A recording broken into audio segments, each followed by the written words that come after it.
Good afternoon. What a phenomenal place to be sharing ideas.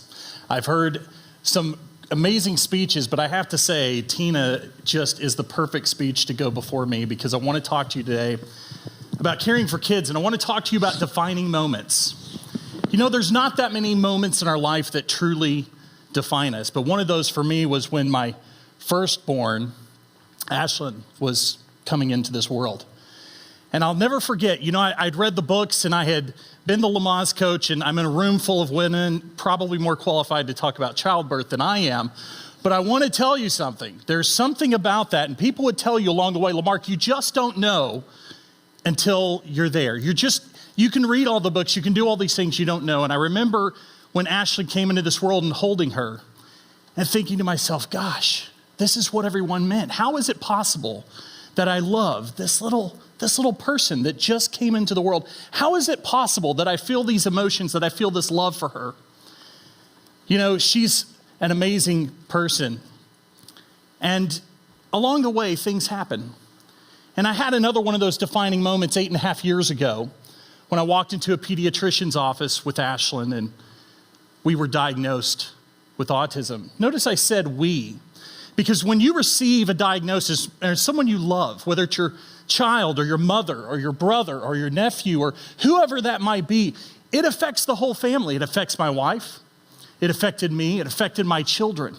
And suddenly my family is impacted by this word, this phrase, autism, and we were given this, a sheet of paper with autism at the top and a lot of grim statistics at the bottom, and the doc walked out of the room without one referral. Wow. Was that a moment? Was that a moment that changed my life forever? It took my wife and I 12 months of searching the internet late at night, trying to figure out what is autism and what resources can we access to help her condition. Like, surely we can't just take this piece of paper and give up. We can't quit. Like, there has to be something. And in fact, it took us a year to figure out that there were 12 different referrals that should have been given in 3 distinct areas, not just medical resources, but therapy resources, educational resources.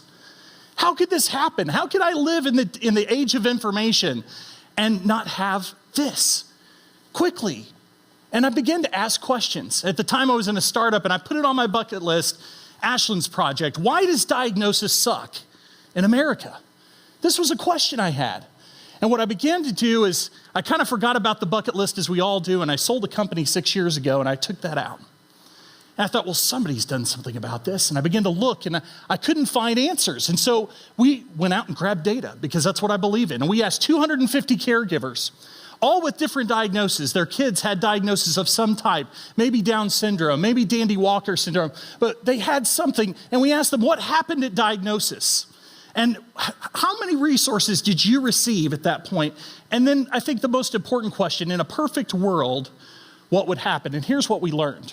We learned that there's 4 pods in what I now call the special care industry.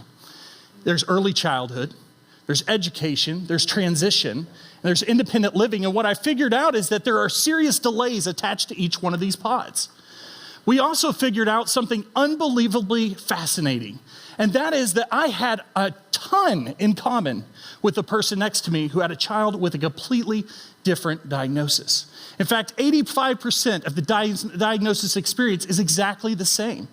And I've come to realize that being diagnosed as a patient, whether it's you or someone you love, is just like grief. It's a process. We like to think in America about acute interactions. There's a diagnosis and then there's a result. But I've found that being diagnosed is much, much more complex than that. And this is what caregivers fear in the pediatric space. They fear their own death. When I go to bed at night, I think about what's going to happen to Ashlyn after I'm gone. And when I don't have resources, when I don't have information, the stress level, as this graph shows, actually increases. This began to signal something to me. Hey, wait a second, this is wrong. A business model would never look like this. There would be a peak, and then we would access resources. There would be a solution. What is going on here? What's going on here is that the special care industry is defined today. At the center of that industry are caregivers. And the problem with that is when you're diagnosed, your child's diagnosed, suddenly, here's what happens. I became a one-issue voter in that defining moment.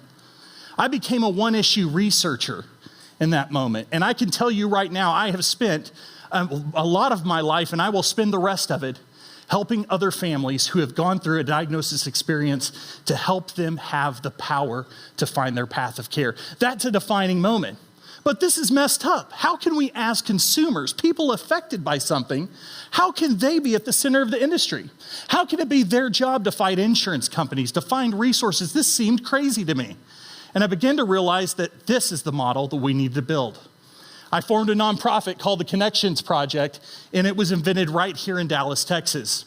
We have 180 providers supporting free information, and what that means is we can now walk up to a caregiver, hand them every single resource in this geographical area in less than a second.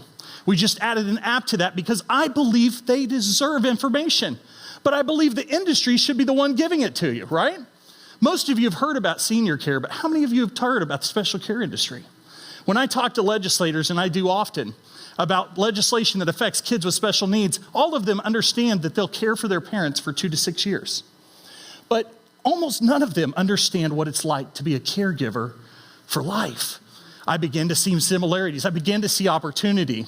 And then I began to realize that if we built the special care industry, if I did something about this, that diagnosis would be a huge peak of stress, but as we access resources, we could actually provide a path for parents and caregivers to die knowing that their child was taken care of. But it didn't stop there.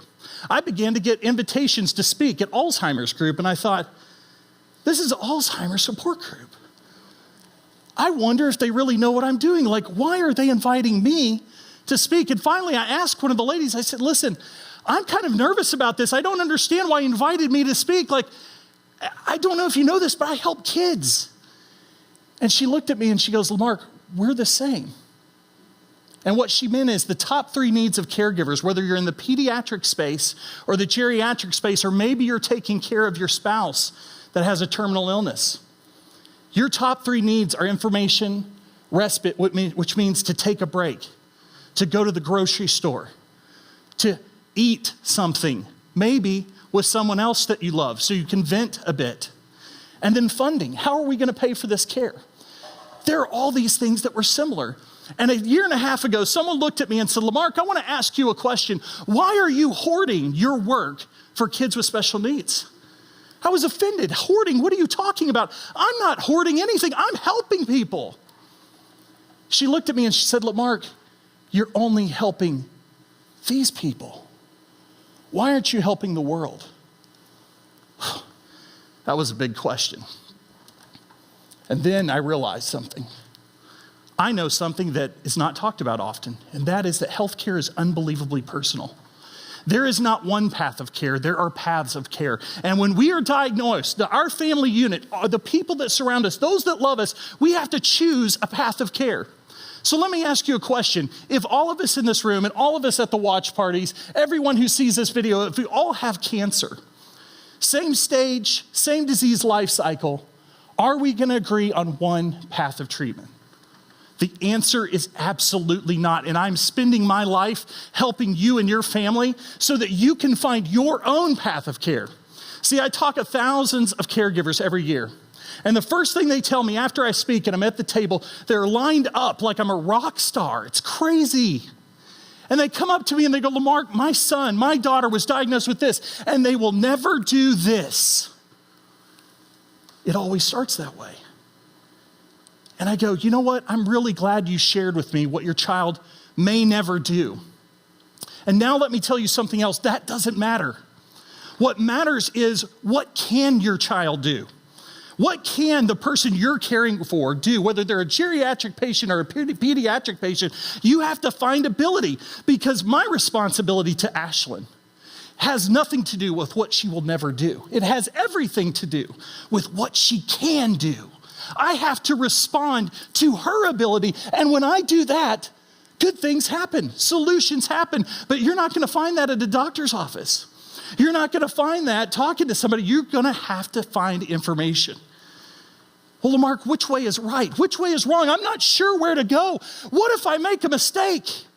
And I say, wait a second. Let's talk about this. There is no right and wrong. See, in my house, we believe in bringing therapy into our home. If you walk into my house and you come to the farm, you're going to experience a lot of things. And I'm going to tell you, you're going to roosters and chickens and a therapy pig and all sorts of crazy stuff that you might be like, Lamarque, what is going on? Is this a zoo? No, it's therapy for my daughter who loves two things, art and animals. But I have very good friends who would never bring therapy into their home. They feel like that's an intrusion into their home space. And let me ask you, who's right? Is it me or them? Am I wrong or are they right? No, we're both right. And what I'm concerned with is, do they have access to information?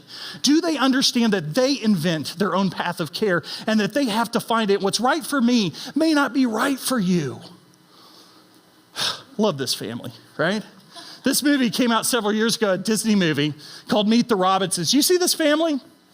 See, when Ashlyn was diagnosed, I suddenly realized that we weren't the average family on the block. We weren't the ones that fit in, because Ashlyn does lots of weird things. And she does them all the time. She stims and she cries out. Sometimes, God forbid, she has a meltdown. And when you have an 8-year-old or now a 12-year-old having a meltdown, can I just tell you, people look at you funny. But what I loved about this movie most is this kid was at dinner, he's trying to fix a gadget, and peanut butter and jelly explodes all over the family. And he shrieks, he's waiting for them to scream at him and yell at him, and he pulls back. And guess what happens? Everybody gets quiet and they go, "You failed! You failed!" They start throwing a party and streamers come down. That's what I want you to realize as caregivers today, is that failure's not final. In fact, I would tell you it's okay to fail fast. I've failed many times, and let me tell you, plan A rarely works out when you're trying to find care. How many of you have experienced that? Boy, I have. Let me tell you something else. You can't quit. And I want to close with this story. I had spent $30,000 in a year of our lives in a therapy that was evidence-based, scientifically proven, the leading therapy for autism. There's only one problem. It wasn't working. Ashlyn was miserable. I was miserable. We would do this thing where we try to get her to stop these behaviors, because I was judging these behaviors. Don't make those noises, Ashlyn. That's weird. That's strange. God, why does she do that? It's embarrassing. My other kids were like, "Why does she do that? It's really annoying." I know. I'm in the same car. Right? And I made all these judgments. It wasn't working. I came home from work, and my wife looks at me and she goes, "I bought you a plane ticket today to the Sunrise Institute." And I go, "The what?" "The Sunrise Institute. And by the way, when you go, just so you know, there's no phone, there's no internet. So like, you're going to spend a week and you got to concentrate." And I'm like, "Oh my God, I'm running a national company. This is bad news." So I reluctantly get on the plane. I go to this place. I called it hippie camp. We had to take it was so muddy, we had to take our shoes off, and they didn't have real chairs. We had these like hippie chairs. They were sitting on the floor. It was crazy. And they did something. They began to talk to me about my emotions and how I felt towards autism and how autism's not the enemy and I need to embrace it. And I thought, this is crazy. They're talking about me. Ashlyn's the one with the problem. Then they did something insane. See, that $30,000 was spent to get her to stop this stimming behavior, and they wanted me to join it. To join it? Are you kidding? I just spent $30,000, which is a lot to me.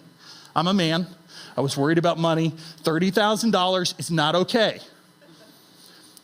I came home and I said, "Jackie, I think I just wasted a week. I don't know what to do. These people want us to join stimming. It's nuts. But I don't know what else to do." I'd failed, right? I felt like we were failing. And Ashlyn at the time, she had the stimming behavior. She was running back and forth between the door like a chicken, and this is how that looked. And when she'd get to the front door, she would go, bing, and then she would do it over and over and over for hours. It was unbelievably enjoyable. This was one of the behaviors I wished to crush. And so I said, "This is gonna look crazy, Jackie, but I don't know what else to do. I'm gonna try it. It's gonna look nuts because I'm gonna do it for real, because at the camp they said I should do it for real. Like, I need to pretend this is the most important behavior of my life." And so I got in behind her. Here we go, down the hall. My wife jumps in. Our 2-year-old jumps in. I'm thinking, great, now we're all nuts. This is great. So we're going, and just keep in mind, with the old therapy, it would take us 45 minutes to get what we called a green light, which is interaction between Ashlyn, which is what we wanted, right? So here I go, and Ashlyn, she gets to the door, bing. She looks back like we're from outer space. And for the first time since she'd been diagnosed, she sits down on the floor and plays with us for an hour. See, care is not a special line. It's not a straight line between A and B. It's not something that's easily done, and it requires risk. But I want you to realize, and I want you to know today, that empowerment, if you can be empowered, an empowered patient, empowered caregiver, leads to better care. And that better care is not invented out in the internet. It's invented right here. It's invented right where you're sitting, and it's not a straight line. It looks like this. You might not intend to cross a bridge or build a bridge like this picture looks, but that's how it is. And I want you to know today that I believe in you and to keep on keeping on, and let's create better care together. Thank you very much.